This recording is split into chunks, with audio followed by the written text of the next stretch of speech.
हनुमंतानं सगळं नगरच्या नगरीत लंका पेटवून दिली, जाळली आणि घराघरात चर्चा सुरू झाली. काय चर्चा? अरे एकटं आलं होतं आणि त्यानं सगळं नगर पेटवून दिलं. असे तर शेकडो आहेत म्हणले त्याच्या जवळ, शेकडो नाही हजारो. 18 पद्म वानर करती भूभुकार, 18 पद्म संख्या. आणि एकच आलत तर एवढा उत्पात, एवढी सगळी राख रांगोळी करून गेलं. ती सगळी सेना जर आली तर कसं होईल? रावणानं तातडीची अर्जंट मीटिंग बोलावली, अर्जंट आणीबाणीची मीटिंग, तातडीची. मंत्रिमंडळाची कशा मीटिंगा होतात अर्ध्या रात्री, कोरोना मध्ये व्हायच्या आणि नंतर बी चालू होईल की आता, पण आता वेगळ्या करण्यासाठी.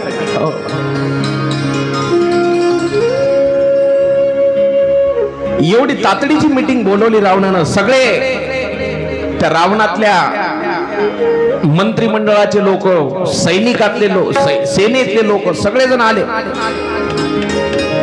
आणि सगळ्याला विचारलं, अरे त्या वानरांनी काय नुकसान केलं आपलं? सगळेजण म्हणले, महाराज सगळी लंका जाळून टाकली.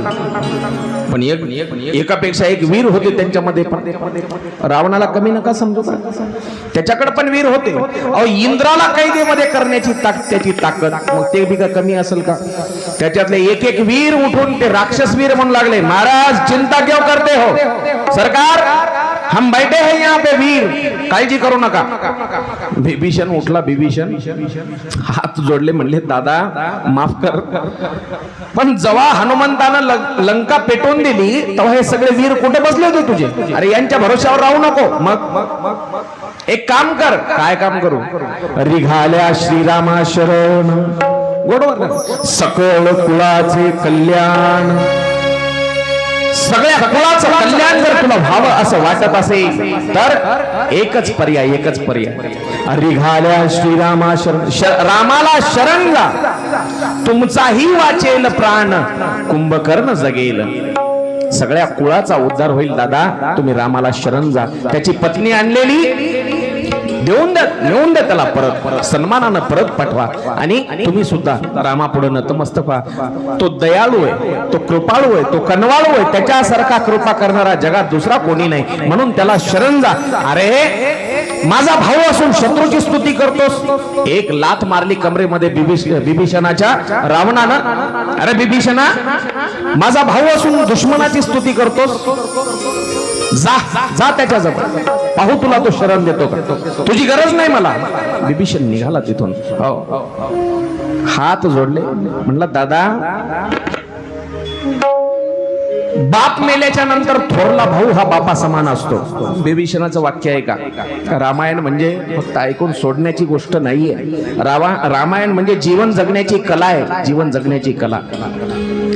वडील मेल्याच्या नंतर, बाप मेल्याच्या नंतर थोरला भाऊ म्हणजे मोठा भाऊ हा बापाप्रमाणे असतो. लहान भावाचा तोच बाप असतो, मोठा भाऊ. आणि तुम्हीच मला लाथ मारली, तुम्ही मला बापा समान आहे. चला, भावानं मारली काय आणि बापानं मारली काय? बापानं मारली असं समजतो, पण एक लक्षात ठेवा, आता मी इथं थांबणार नाही, चाललो मी रामाकडं. विभीषण निघाला आणि पहा तुम्ही, विभीषण जो आहे तो साधू आहे. विभीषण देवाचा भक्त आहे, साधू आहे, संत आहे. आणि ज्या देशामध्ये, ज्या राष्ट्रामध्ये साधू संताचा अपमान होतो, समजून जा त्या राष्ट्राचा विनाश जवळ आलेला आहे, विनाश जवळ आहे. धर्माचा अपमान, साधूचा अपमान ज्या ठिकाणी होतो तिथला विनाश अटळ आहे, अटळ. तिथून विभीषण निघाला आणि थेट आता रामाच्या भेटीसाठी आलेला आहे. इकडे सगळी वानर सेना रामाजवळ पोहोचली. अवस्था सांगितली सीतामाईची, देवा भेटलो मी, काही खून आणली का? तो चुडामणी सीतामाईनं दिलेला राम प्रभूच्या हातात ठेवल्याबरोबर हृदय भरून आलं रामाचं. अरे बऱ्याच दिवसानंतर माझ्या मी सीतेची काहीतरी खून पाहतोय आणि तुझ्यामुळं हनुमंता, तुझ्यामुळं हात जोडले देवानं हनुमंता पुढे, बरं का, तुझ्यामुळं माझ्या सीतामाईचा शोध लागला, तुझ्यामुळं. किती उपकार आहेत मला सांगा. देव असून देखील त्या देवाला मदत लागते, ती हनुमंताची लागते. सीतामाईचा शोध हनुमंतामुळं. मूर्छा येऊन पडलेला, मरणाच्या दाढेत गेलेला लक्ष्मणासारखा भाऊ देखील परत मिळाला. कोणामुळं? हनुमंतामुळं. हनुमंतामुळं. देवावर सुद्धा उपकार करणारा तो हनुमान आहे, मारुती आहे. हो, मारुती आहे. चला आता उशीर करायचा नाही मालक. मग आता लगेच निघालं पाहिजे. हनुमंताला गळ्याशी लावलं. हो, आणि देव देव मोठ्यानं रडत आहेत. हनुमंता फक्त तुझ्यामुळं. प्रभूने गले लगाया. दोघही रडत आहेत, देव आणि भक्त सुद्धा. प्रभूने गले लगाया, हनुमान रो रहे हैं. प्रभूने गले लगाया, हनुमान रो रहे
प्रभु ने गले लगाया, हनुमान रो रहे हैं. आणि जो देखे भक्त के आंसू, म्हणजे आपल्या भक्ताच्या डोळ्यातले अश्रू पाहिले. श्रीराम रो रहे हैं. दोघही रडतात. देवा आता उशीर नाही करायचा. सगळी वानर सेना घेतली. एका मिनिटात कुठे आले?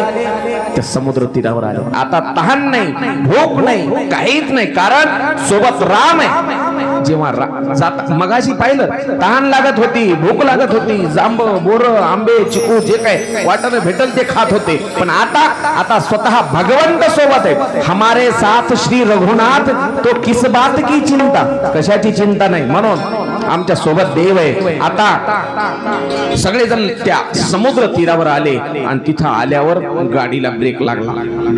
देवा इथून पुढे कसं जायचं? त्याच वेळेला तिथं बिभीषण आलेला होता. बिभीषण आल्यावर हनुमंतानं ओळख करून दिली. दोघांचा करार झाला होता. मी सांगितलं तुम्हाला आधीच, करार झाला होता. रामानं विचारलं, कोण हा? दादा, बंडखोरी केलेला हाच तो बिभीषण आहे. रावणाच्या विरोधात जाणारा हाच तो बिभीषण आणि भक्त आहे, तुमचा भक्त आहे. हनुमंतानं ओळख करून दिली आणि रामानं त्याचा स्वीकार केला. अनन्य भावे जो कोणी शरण येतो देवाला, मग तो राक्षस कुळातला का असेना, देवानं कधी कोणाचा तिरस्कार केला नाही बरं का. कोणत्याही कुळातला असू द्या, सगळ्यांना जवळ घेतलं, सगळ्यांना हो त्याचा स्वीकार केला बिभीषणाचा. आणि त्यावेळेला विचार करू लागले, कसं जायचं समुद्र ओलांडून पलीकडे. आणि मग बिभीषणाला विचारलं, बिभीषणाला काय करावं? बिभीषणा तुझं म्हणणं काय? बिभीषण म्हणला, देवा थोडा वेळ विनंती करून पहा.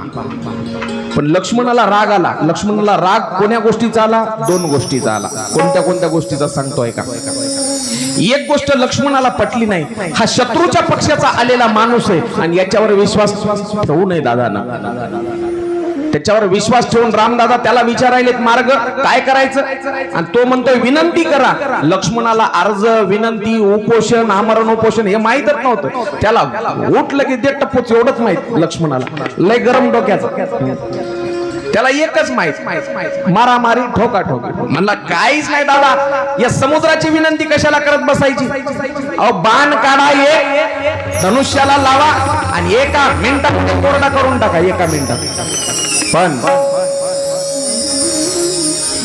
चांगलं शिट्या मारायली.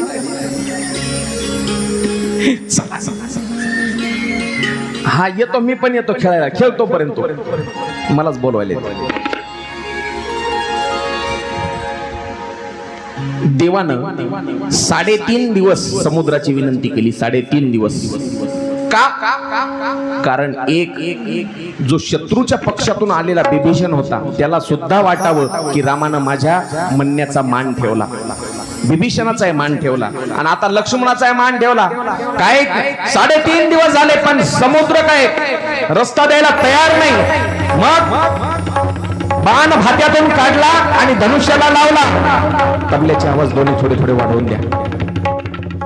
तबल्याचे आवाज दोन्ही चाटीचा आणि डग्याचा पण थोडे थोडे वाढवून द्या, कारण आता सगळं मला साथ फक्त त्यांचीच. भात्यातून बाण काढला, धनुष्याला लावला आणि समुद्रावर सोडणार. तेवढ्यामध्ये समुद्र प्रगट झाला. समुद्र प्रगट झाला. मला रस्ता पाहिजे, कोरडा करणार मी तुला. म्हणजे देवा, हजारोच्या संख्येने, लाखोच्या संख्येने, करोडोच्या संख्येने जीव जे आहेत ते जीव जंतू मरण पावतील. त्यापेक्षा असं करा ना, एक सेतू तयार करा, सेतू बांधा रामेश्वरम पासून लंकेपर्यंत जाण्यासाठी. मग सेतू बांधणं सोपं आहे का? मला रस्ता दे. म्हणजे देवा, सोपं काम आहे. कोरडं करून जे फायदा होणार आहे, नुकसानच अधिक होणार, नुकसान जास्त होणार. मग सेतू बांधणं सोपं आहे. कसं काय सोपं आहे? तुमच्या सैन्यामध्ये नळ आणि नीळ नावाचे 2 वानर आहेत, 2 वानरवीर. त्यांच्या हातानं सेतू बांधा. म्हणजे त्यांच्या हातानच का? म्हणजे लय मोठ्या कॉलेजमध्ये इंजिनिअरिंग शिकून आले, म्हणजे मोठ्या कॉलेजमध्ये. म्हणजे त्यांनी लहानपणी असे कारस्थानच असे केले की त्यांच्या हाताने आता दगड सुद्धा तरणार आहेत. म्हणजे काय केलं, लहानपणी साधू संतांना त्रास देत होते. साधू संत डोळे बंद करून ध्यान करू लागले की त्यांचे देव उचलायचे, समुद्रात टाकायचे. साधू संतांनी ऋषी मुनी डोळे बंद केले, देवाला ते देव घ्यायचे, नळानं निळानं समुद्रात नेऊन टाकायचे. एका दिवशी शाप दिला साधूंनी, अरे आमचे दगड बुडवतात, दगडाचे देव पाण्यात बुडवतात, तुमच्या हाताने दगड सुद्धा समुद्रात बुडणार नाही. त्या नळ निळाला ऋषींचा श्राप आहे, पण आता तो आशीर्वाद म्हणून कामी येईल. आशीर्वाद म्हणून मग सेतू बांधायचं ठरलं आणि सगळ्या वानरवीरांनी मोठे मोठे पर्वत सेतू बंधनाला सुरुवात झाली. बोलिये प्रभू श्री रामचंद्र भगवान की. मोठ्या मोठ्या दगडांच्या शिळा, पर्वत जे हाती पडल तेवढा दगड उचलायचा, समुद्राच्या काठावर आणायचा. नळ आणि निळांनी राम असं भगवंताचं नाव त्या दगडावर लिहायचं. म्हणजे तो दगड पास झाला. पास झाला की नेऊन तो शिट्या, मोठ्या मोठ्या शिळा सेतूवर टाकायला सुरुवात केली. सेतू बंधनाचं काम, त्याचे टप्पे सांगितलेले, तेवढे बारकाईने सांगायला वेळ मिळणार नाही, कारण आता 2.5च्या पुढे घडीचा काटा. कोण्या दिवशी किती सेतू बांधला, किती किलोमीटर याचे टप्पे आहेत बरं का. तेवढा वेळ नाही माझ्याकडे. चला अर्धा सेतू बांधणं झाला, अर्धा. आणि एका दिवशी राम प्रभूनं पाहिलं, अरे हे मोठे मोठे एवढे आले दगड पाण्यावर टाकायलेत आणि हे खडून काहीतरी सही करायलेत, मार्किंग करायलेत. नेमकं काय करायलेत पाहू, कोणत्या ग्रेडचा दगड आहे, कुठं टाकायचा, काय साईजचा आहे. राम प्रभू जवळ गेले, पाहिलं, अरे हे तर माझंच नाव लिहितात दगडावर, माझंच. राम प्रभूनं पाहिलं. मग आपण देखील थोडासा प्रयत्न करून पाहायला काय हरकत आहे. वानर विनारना तेवढीच मदत होईल. राम प्रभू थोडस बाजूला गेले आणि बाजूला गेल्यावर एक असा नारळा एवढा दगड घेतला, त्याच्यावर स्वतःची सही केली, राम नाव लिहिलं आणि पाण्यात सोडला. पुंडलिक वगैरे टाकल्याबरोबर कुठं तरला का नाही, बुडाला गेला. म्हणले जरा जास्तच मोठा झाला काही की. आणि गावा एवढा आले दगड त्या समुद्रावर तरंगतायत वानराच्या हाताने, देवाच्या हाताने एवढा नारळा एवढा बुडाला. तरी देव म्हणले दुसरा प्रयत्न करून पाहू. असं सेब एवढा घेतलं, सफरचंद एवढा, आणि त्याच्यावर नाव लिहिलं राम असं वानरायचं पाहून. पण तो पाण्यात सोडल्याबरोबर तो देखील बुडाला, तो देखील. तिसरा दगड घेतला, एवढा एवढा बारीकसा, लिंबा एवढा, तो देखील प्रयत्न केल्या बरोबर राम नील पाण्यात सोडल्याबरोबर खाली तळाला गेला. देवाला अपमान वाटला, पण अपमान वाटला तरी मनामध्ये एक शंका आली, मोटरसायकल स्लिप झाली, सायकल स्लिप झाली की आधी माणूस पाहते, काय पाहते, किती लागलं नाही, आपल्याला कोण पाहिलं तर नाही, आपण पडलो खाली, हे पाहते माणूस. मग रामप्रभून आजूबाजूला पाहिलं, पाहिल्याबरोबर पाठीमाग तोच बाबा गदा घेऊन असा गालातल्या गालात हसत म्हणले, हनुमंता तू कधी आला? म्हणला देवा पहिल्याच दगडाला. म्हणजे तेरी बी चूप मेरी बी चूप, कोणाला काही सांगू नका.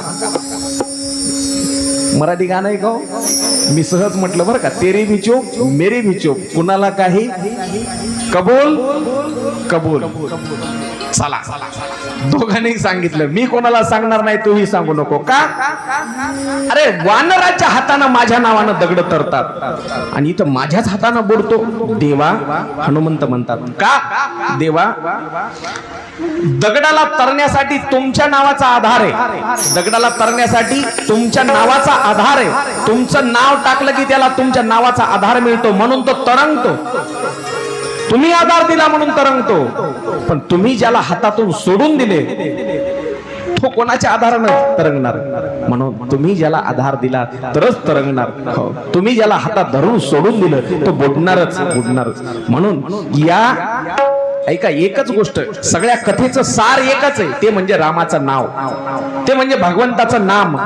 त्या नामासारखा तारक दुसरं काहीच नाही. या भवसागरातून तरुण जाण्यासाठी फक्त एकच नाव आपल्याला कामी येणार आहे, ती म्हणजे राम नामाची नैया. तेवढी एक नाव आपलीशी करा, भगवंताचं नाम. दुसरी कशाची गरज नाही, कशाचीच गरज नाही.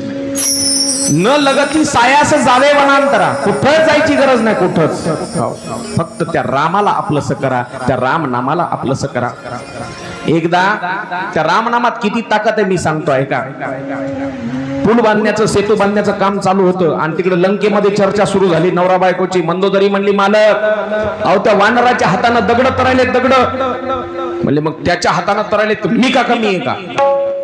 या मीपणामुळे तर रावण मारला गेला. काल मी सांगितलं ना, रावण को किसने मारा, रावण को मैंने मारा. म्हणजे मीपणामुळे रावण मेला, दुसरं त्याला मारू शकत नव्हतं कोण, कारण त्याच्यासारखा वीर कोणी नव्हता, एवढा हुशार आणि ताकदवान. पण मीपणामुळे मंदोदरी बायको म्हणली, मालक वानर त्याचे सेतू बांधायले त्या वनवासाचे रामाचे. म्हणला मी का कमी आहे का? त्याच्या हाताने दगड तरतात तर माझ्या हाताने सुद्धा तरणार. म्हणजे दाखवा प्रयोग करून. बायकोला घेतलं मंदोदरीला, गेला समुद्र किनाऱ्यावर आणि तिथं एक दगड घेतला आणि त्या दगडाला त्याच्या असं जवळ घेऊन कानात सांगितलं दगडाच्या, रामाची शपथ आहे म्हणला तुला. काय म्हणला? रामाची शपथ आहे. म्हणजे रामनामामध्ये किती ताकद आहे. राक्षसांनी सुद्धा रामनामाची शपथ घालावी, एवढी ताकद त्या रामनामामध्ये. चला आता पुलाचं काम अर्धवट जे झालं होतं, रामप्रभूनं प्रयोग करून पाहिला, तो फसला. आता पुलाचं काम पूर्ण झालं आणि लंकेच्या तीरावर सगळी वानर सेना आली. लंकेच्या काठावर, लंकेवर आल्यावर देवा म्हणले लय भूक लागली. हनुमंतानं सांगितलंच होतं सगळ्याला, अरे काय बगीचा आहे तिथं, काय फळ आहे, एकापेक्षा एक मधुर असे फळ त्या लंकेच्या बागेमध्ये. देवाची परवानगी घेतली, देवा भूक लागली, जा फळ भक्षण करा. बागेमध्ये आले, सगळी नासधूस पुन्हा केली. राक्षसांनी पाहिलं, अरे तीच वानर सेना पुन्हा मागत एकटाच आला होता ते बाबा. आता त्याच्यासोबत लय जण आले, धावत गेले. महाराज लंकेश, महाराज दशानंदजी, अरे झालं काय बोंबलायला? महाराज अरे ओरडू नका, शांत व्हा, अगोदर सांगा. महाराज माग जे वानर आलं होतं भजन करायला लावलेलं, त्याच्यासोबत हजारो लाखोच्या संख्येने वानर सेना आलेली. मग महाराज काहीतरी करा. रावणानं तातडीची मीटिंग घेतली. सगळी सेना लंकेमध्ये येऊन पोहोचलेली कळालं आणि त्याच वेळेला मीटिंग मध्ये रावण बोलला. रावण एकदाच 10 मुखानं बोलला, तो वनवासी माझ्या राज्यात आलाय. 10 मुखानं एकदाच त्यानं आवाज काढला आणि त्याला शाप होता. 10 तोंडानं तू जेव्हा एकदाच बोलशील त्यावेळेला समजून जा तुझं मरण जवळ आलंय. त्या दिवशी रात्र संपली, सूर्योदय झाला आणि जामवंत नळ नीळ सुग्रीव हनुमंत राम लखन सगळे वीर बसलेले आणि सगळ्यांनी आता मीटिंग घेतली. काय करायचं, पुढची रणनीती काय? सगळ्यांनी सांगितलं आक्रमण करायचं. आता काय, युद्ध करायचं? म्हणले नाही, जामवंत म्हातारा झालेला, वय जास्त होतं, त्यानं सांगितलं युद्ध नाही करायचं. म्हणले का मग इथं काय नुसती काय बुंदी खायला आलो का आपण? कशासाठी आलो? युद्ध नाही करायचं. नाही म्हणले, अगोदर हल्ला आपण नाही करायचा. का? अगोदर बोलायचं, मध्यस्थी करायची, तडजोड करायची, त्याला काय म्हणतो आपण, चर्चा करायची. आणि भगवान श्रीकृष्णानं दुर्योधनाच्या दरबारात जाऊन काय केली होती? शिष्टाई केली होती.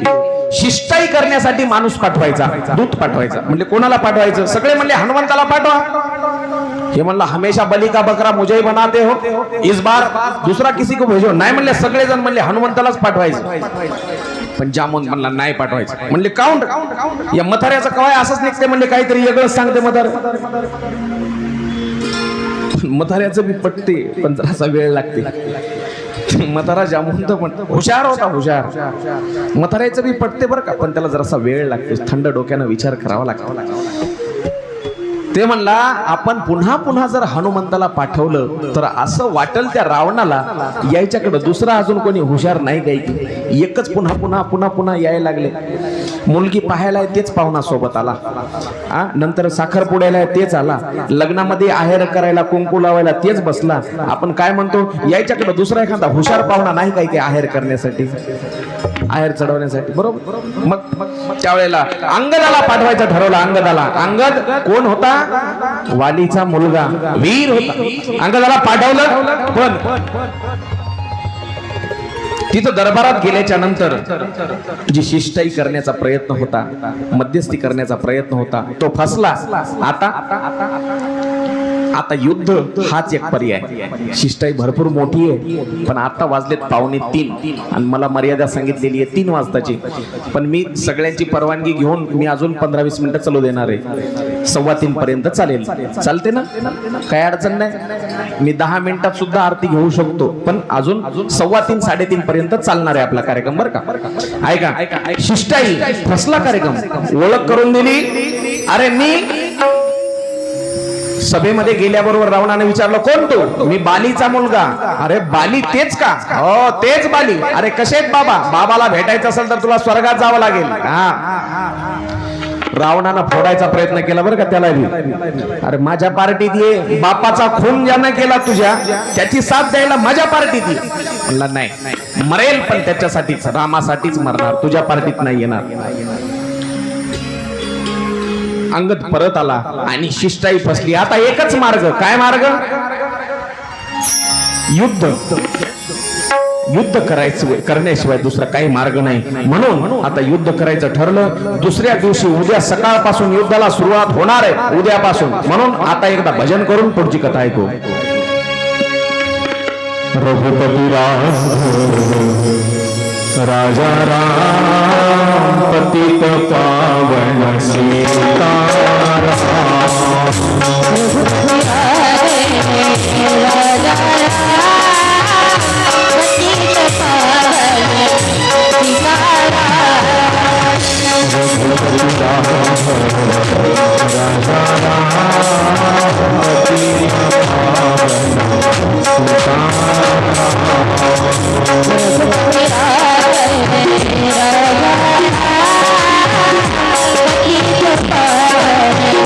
Thank you.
दुसरा दिवस उजाडला.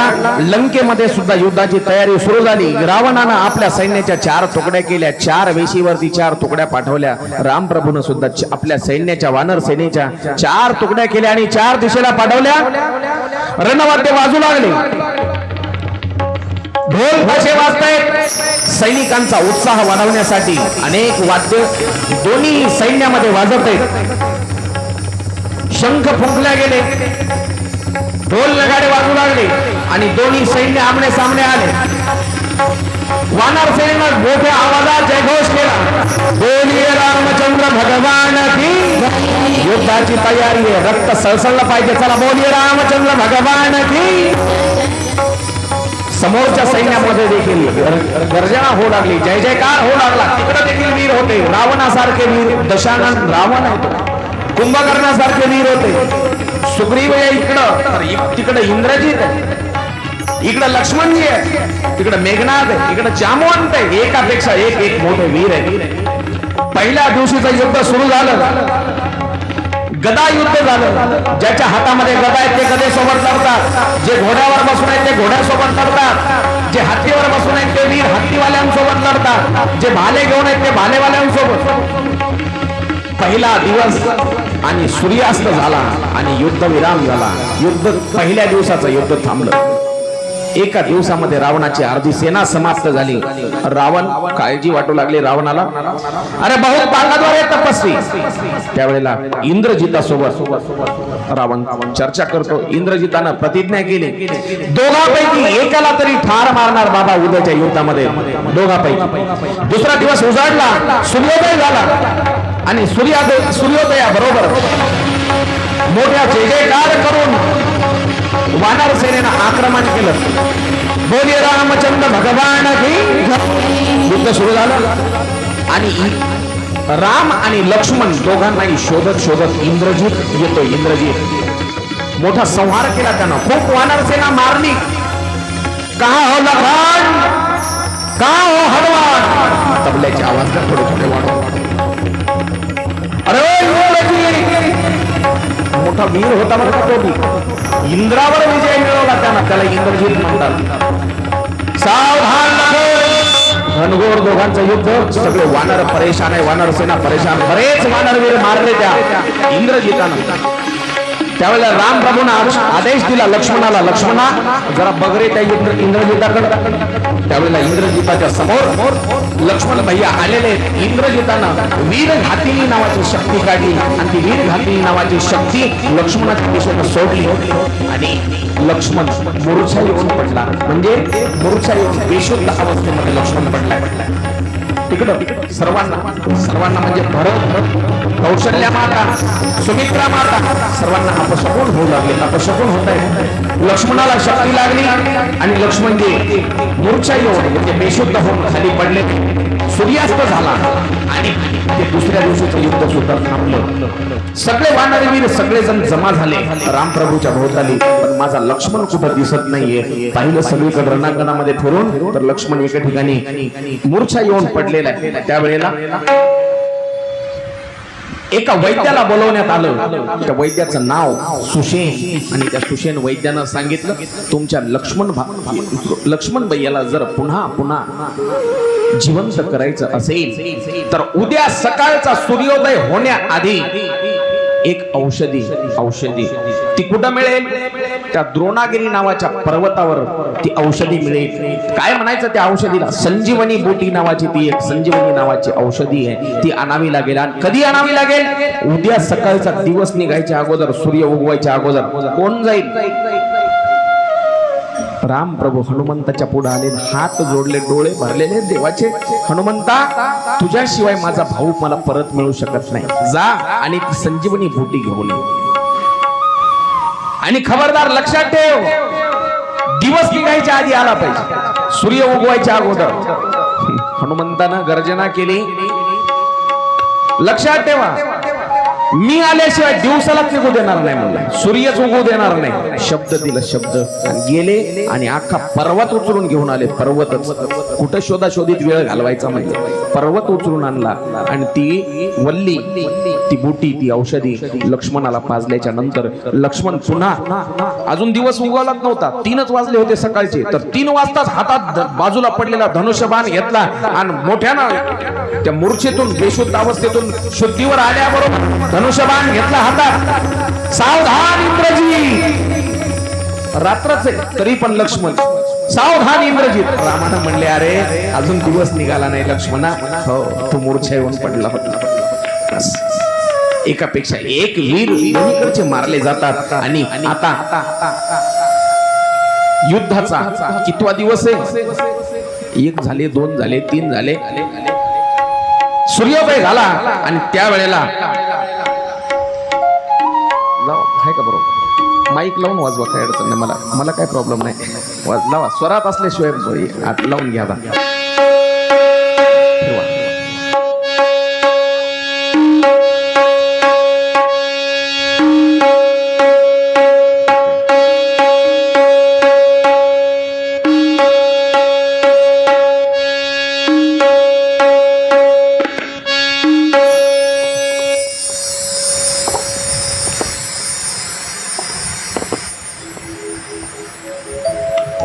मूर्छा येऊन पडलेला लक्ष्मण जेव्हा उठून बसला, उठून बसल्याबरोबर त्याला वाटलं युद्ध चालू आहे काही,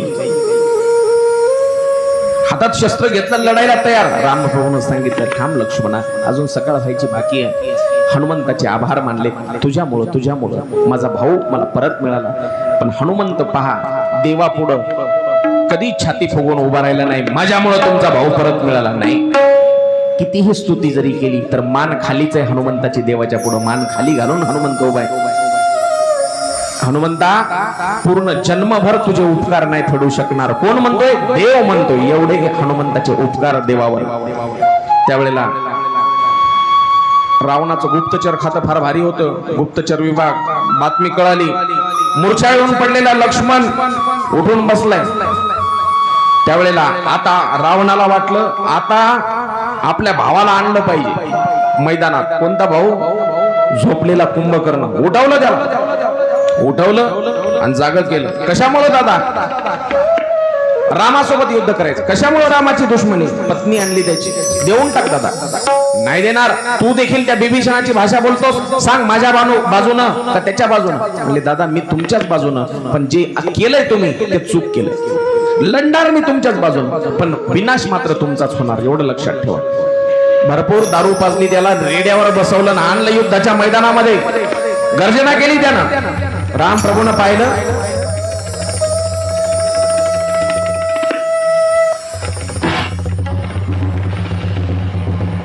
राम प्रभू आणि विभीषण दोघांचा संवाद.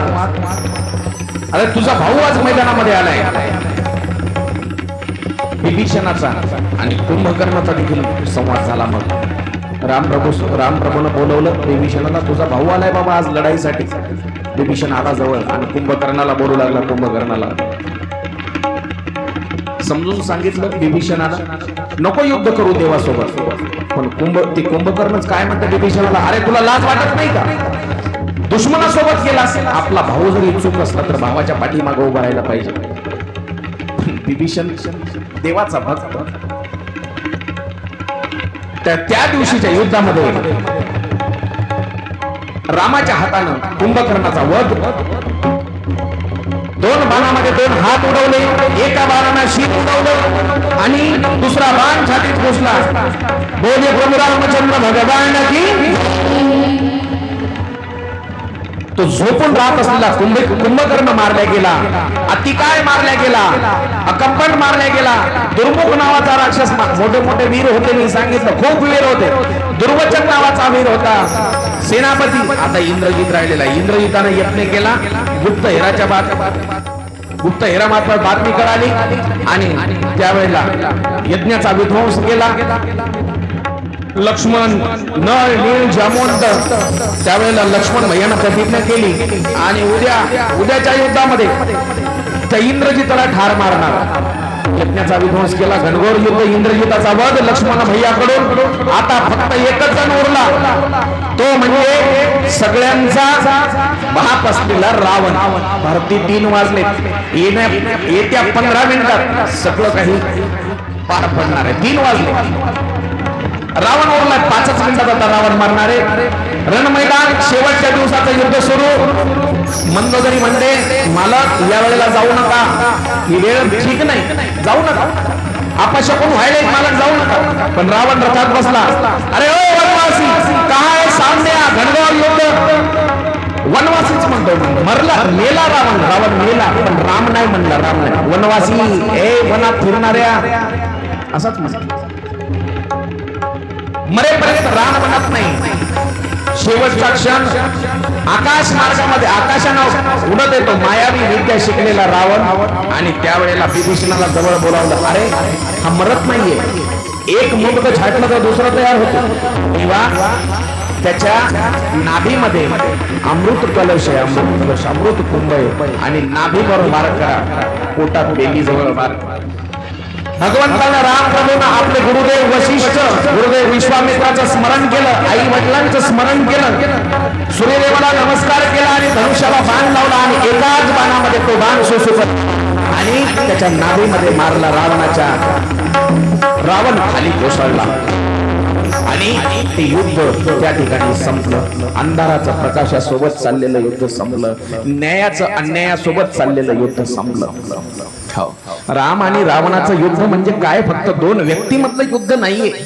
हे न्याय आणि अन्याय, सत्य आणि असत्य, प्रकाश आणि अंधार या 2 गोष्टीमध्ये असलेलं युद्ध होतं. ते युद्ध संपलं आणि सत्याचा विजय झाला. सत्याचा, न्यायाचा विजय झाला आणि प्रकाशाचा विजय झाला अन्यायावर.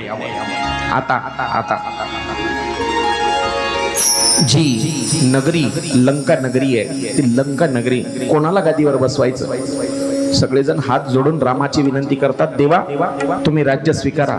म्हणजे नाही, माझं मला राज्य आहे तिकडं. मग कोणाला द्यायचं राज्य? लंका दिली विभीषणा. विभीषणाला राज्य गादीवर बसवलं आणि त्याच्या हातानं रावणाचा दाह संस्कार केला. राम प्रभू, लक्ष्मण भैया आता विमान घेतलं आणि विमान घेऊन सगळ्या वानर विनारांना घेऊन अयोध्येकडे निघाले. अयोध्येकडे निघाल्यावर हनुमंताला सांगितलं, हनुमंता आज 14 वर्ष पूर्ण व्हायले. 14 वर्ष रावणाचा वध केला. कोण्या दिवशी हो? तिथी सांगा.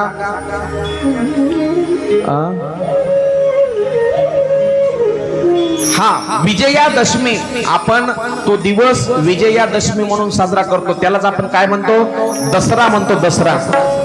त्या दिवशी आपण रावणाचा मोठा पुतळा करतो मोठ्या मोठ्या शहरामध्ये आणि तिथं सगळेजण मिळून आपण त्या रावणाला जाळतो. बाबा दरवर्षी जाळतो, दरवर्षी. तरी पण रावण जळत नाहीये. दरवर्षी जाळतो म्हणजे दरवर्षी नवा तयार व्हायलाच ना. मग तो पूर्ण रावण कधी संपणार? तो रावण जर संपवायचा असेल तर ते आतल्या रावणाला मारा. आत 2-4 प्रकारचे रावण आहेत आतमध्ये. काम नावाचा आहे, लोभ नावाचा आहे, हे सगळे विकार म्हणजे रावण आहेत. ते रावण, त्याला जोपर्यंत आपण जाळत नाही तोपर्यंत रावण पूर्ण रूपानं जळाला असं म्हणू शकत नाही आपण. चला सगळ्याला सोबत घेतलं आणि हनुमंताला सांगितलं, हनुमंता 14 वर्ष पूर्ण व्हायलेत आज. 14 वर्ष. मग माझा भाऊ भरत, त्याला मी शब्द दिलाय 14 वर्ष पूर्ण झाल्याबरोबर मी घरी येणार. मी जर 1 तासभर जरी उशिरा पोहोचलो तर माझा भाऊ अग्नीमध्ये प्रवेश करणार आहे. जाऊन घेईल स्वतःला. जा पुढे जाऊन त्याला सांग रामदादा येतोय म्हणून. हनुमंतानं उड्डाण केलं आणि भरताजवळ पोहोचले आणि सांगितलं राम प्रभू तिथून निघालेत, थोड्याच वेळामध्ये इथं येतील. थोड्याच वेळामध्ये, थोड्याच दिवसामध्ये. राम प्रभूनं विमान घेतलं आणि विमानात बसून देव निघाले. विमानात बसून कुठं आले? ज्याला शब्द दिला होता मी 14 वर्षानंतर परत येईल. कोण होतं तो? केवट. तो नावाडी, ज्यानं मदत केली होती देवाला नदी पार करण्यासाठी. देवानं ज्याला शब्द दिला, देव कधी शब्दाला मागं फिरत नाही बरं का. फिरण्याची कला फक्त माणसाजवळ आहे. फिरण्याची कला शब्दाला दिलेल्या वचनाला फिरतो तो फक्त माणूस. केवटाच्या जवळ आले. देवा जाताना जाताना तुमच्या जवळ तिकिटाला पैसे नव्हते, तिकिटाला पैसे, आता विमानात बसून आले, आता माझी गरीबाची गरज नाही. अरे केवटा तसं नको बोलू, तू मला मदत केली, आता मी तुला विमानात बसवणार. बायको सहित केवट विमानात बसवला, बायको सहित, आणि घेतलं सोबत. आणि सगळेजण आता कुठं आले? अयोध्येमध्ये आले. अयोध्येमध्ये सगळी अयोध्या स्वागतासाठी सज्ज होती, स्वागतासाठी. पण देव सीमेवर, शिववर विमान थांबवलं, बाउंड्रीवर अयोध्येच्या, आणि तिथं उतरल्या बरोबर वंदन करायचं ठरवलं देवानं. कोणाला? पहिलं वंदन केलं अयोध्येच्या मातीला, आणि दुसरं वंदन केलं कैकेयीला. दुसरं वंदन केलं कैकेयीला. का? कारण सुरुवातीला सांगितलं होतं जननी तू जननी भई. दोन गोष्टी फार मोठ्या सांगितल्या शास्त्रकारांनी.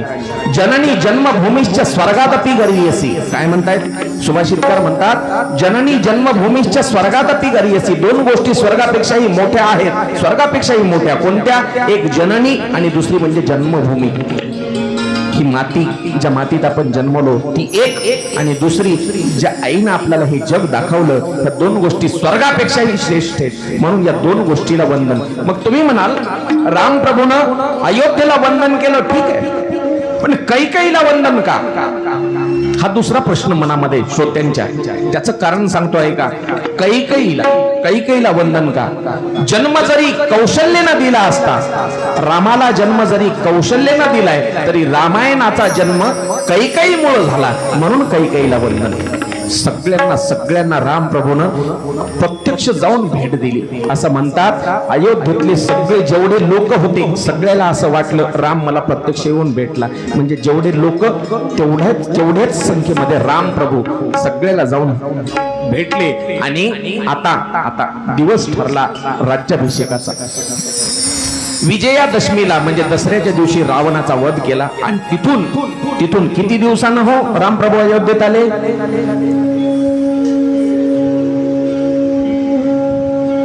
आपल्याला आज गावामध्ये त्याच पद्धतीनं साजरं करायचंय. काय? प्रत्येकानं मला सांगा, दसरा झाल्यावर ते एक सण येते, हा मोतीचूर लाडू फराळाचं, आहा ते काय चकल्या, करंज्या, शेवया. हा त्या सणाला काय म्हणतो आपण? दिवाळी. ती दिवाळी साजरी केली सगळ्या भारतवर्षानं, सगळ्या अयोध्येतल्या लोकांना. आणि तेव्हापासून ती आपण दिवाळी साजरी करतो. दसऱ्याला रावण मारला आणि तिथून रामप्रभू निघून अयोध्येमध्ये पोहोचले. ज्या दिवशी अयोध्येमध्ये पोहोचले, लोकांनी आनंदाने दिवाळी साजरी केली.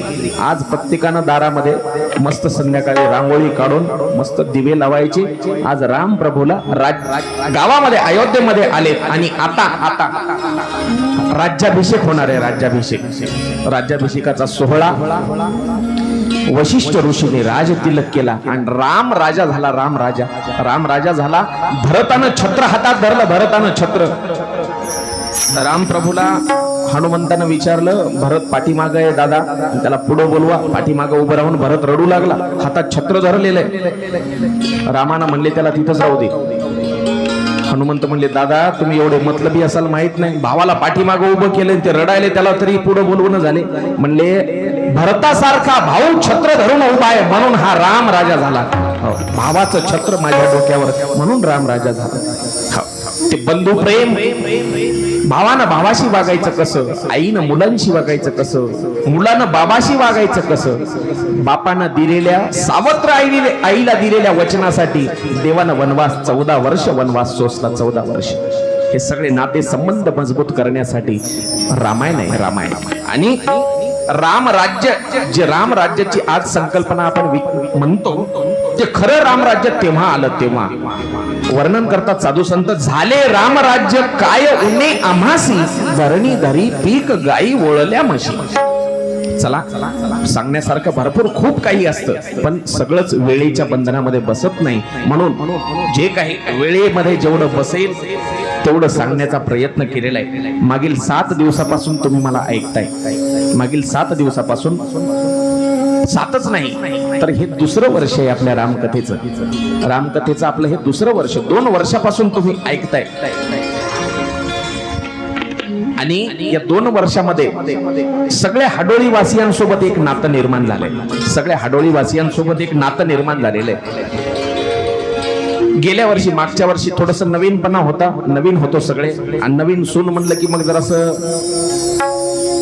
भीती असते. पण आज सगळे आपण एक सगळ्याचे मन एकमेकासोबत मिसळले गेले. गेल्या वर्षी एक योगायोग असतो, त्या गुगल बाबाचे धन्यवाद म्हणावं लागतील, कारण आपले मारोतराव आज मेवणे म्हणतात मला ते, त्यांनी युट्यूबला थोडीशी काहीतरी कथा ऐकली होती आणि त्यांच्या माध्यमातून तुम्हा सर्व मायबाप श्रोत्यांचा दर्शनाचा योग आला. तुम्हाला धन्यवाद. कारण मी ज्या गावामध्ये आलो ते खरंच स्वर्गासारखं गाव आहे, स्वर्गासारखं गाव.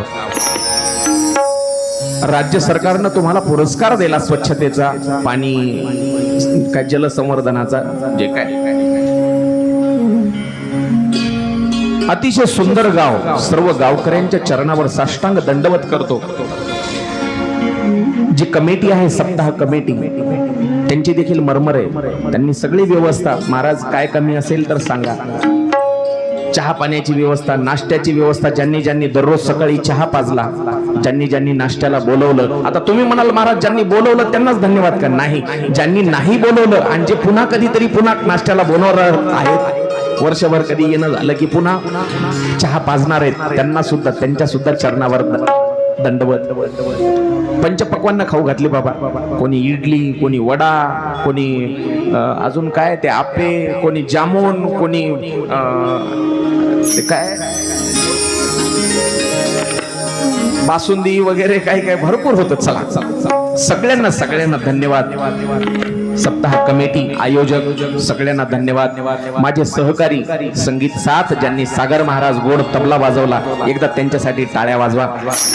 गोड साथ केली, पॅड वाजवण्याची गोड साथ आमच्या गजानन महाराजांनी केली. साऊंड सिस्टीमची व्यवस्था आमच्या कोणी विसरलं का?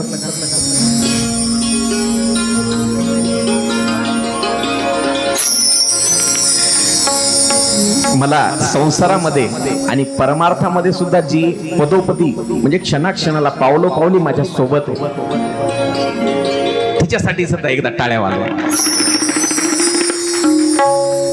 गोड साऊंड सिस्टीमची व्यवस्था अतिशय म्हणजे गोड, त्यांना सांगायची गरज पडत नाही, दादा हे वाढवा, ते वाढवा, ते कमी करा. स्वतः त्यांना भजनाची म्हणजे जाणीव आहे की काय लागतं तेवढं पोषक देतात ते. एकदा तात्याराव महाराजांसाठी टाळ्या. मस्त छान अशी साऊंड सिस्टीम असते की ताणत. सर्वांचे धन्यवाद. कोणी नाव घ्यायचं राहिलं का? म्हणजे असं नाही की महाराजांनी नाव घेतलं म्हणजे महाराज त्यांच्या जवळचे, अशातला प्रकार नाही.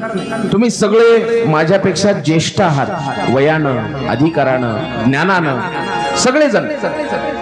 7ही दिवस वेळेवर यजमान मंडळी. बाबा या समाधीतून बाहेर आता.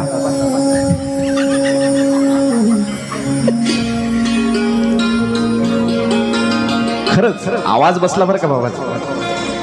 पण कार्यक्रम अगदी वेळेवर. महाराज चला जेवायची वेळ झाली, जेवायला चला. महाराज चला कथेची वेळ झाली. 5ही मिनिटं त्यांची घड्याळ मागं पुढं होत नाही. असे हरिभक्तीपरायण दत्तात्रय महाराज अमृतवाड. मागच्या वर्षीपासून माझी थांबण्याची व्यवस्था त्यांच्याकडेच आहे. त्यांचे देखील धन्यवाद. वामनराव पाटील असतील, सर्व कार्यकर्ते आले बरं का. मग गावामधले सगळे, कमिटी मधले सगळे, अध्यक्ष, उपाध्यक्ष, कोषाध्यक्ष, कुठे कोषाध्यक्ष आले की नाही अजून? तिकडच आहेत का?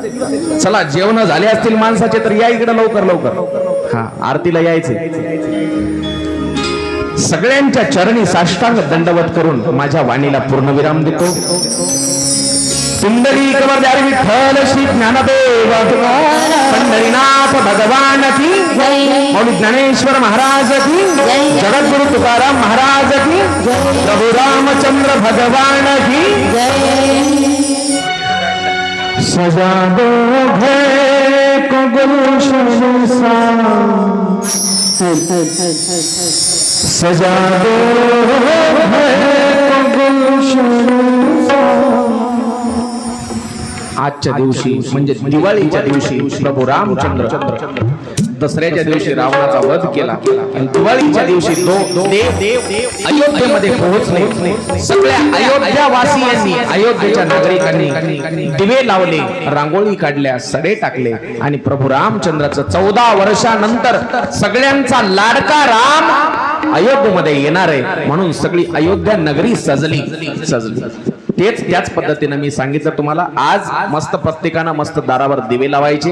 उद्या आपल्या या अखंड हरिनाम सप्ताहाची सांगता आहे. आज कथेची सांगता होईल पण काला उद्या आहे. आज सगळ्यांनी दिवे लावून राम राज्याभिषेकाचा सोहळा गावकऱ्यांनी साजरा करायचा. चला येऊ द्या लवकर. सजा दो गुलशन सा, सजा दो गुलशन सा, अब भूमि